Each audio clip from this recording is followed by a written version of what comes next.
just a question about play calling from the sideline. As the play caller, how difficult is it? I know you got eyes in the sky with guys like Coach Yursich and other guys up there, but just how difficult is it to see the field and just be a play caller from the sidelines?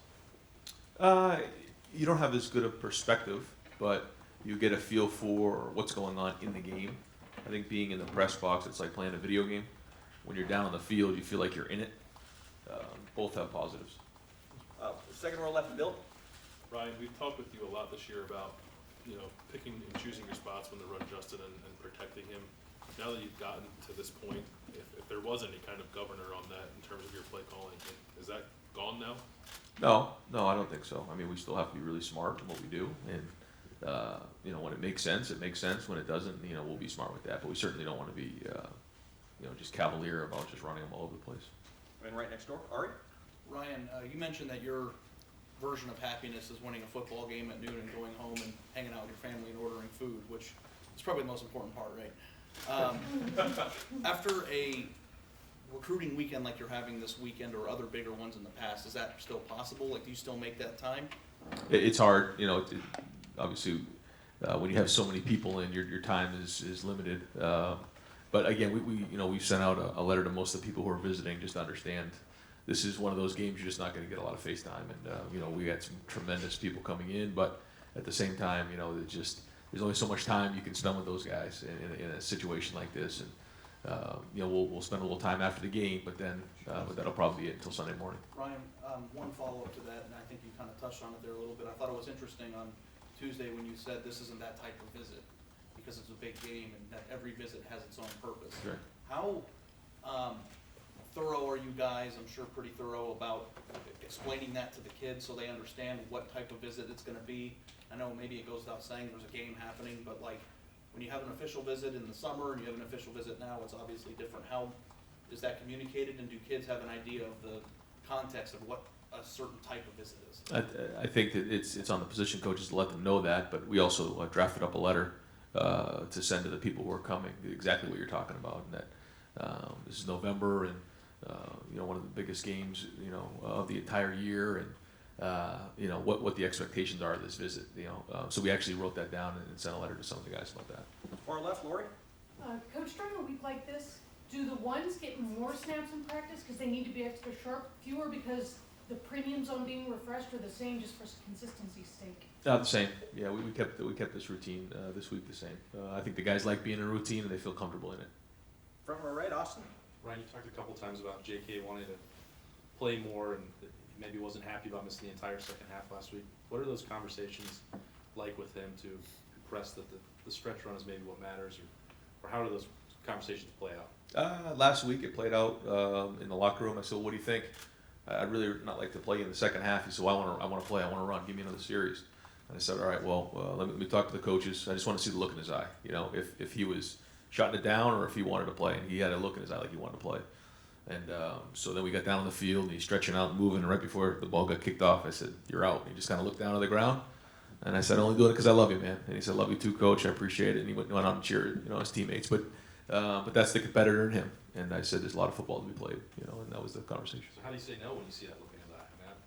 Yeah, well, that's when you got to make some hard decisions. That's my job to make sure that I'm protecting the program and him. Right next door, Tim.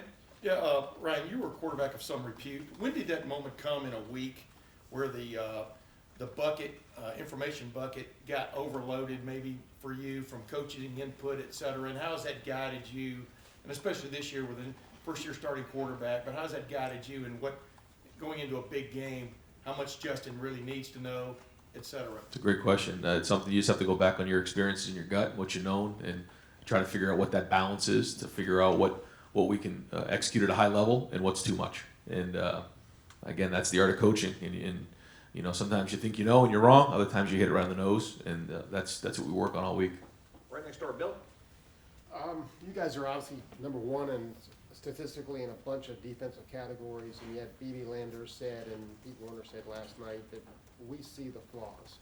We don't think we're anywhere near that. What's your take on it? Where are you guys defensively? Well, I agree. I think that there's a lot to improve on, and we're going to get challenged this week, unlike we've got challenged all year with the skill and with the different schemes that they're going to be bringing. And so we've got to win a line of scrimmage, defeat blocks, and like you said, we certainly haven't played our best game on defense yet. Third row, middle, Dan?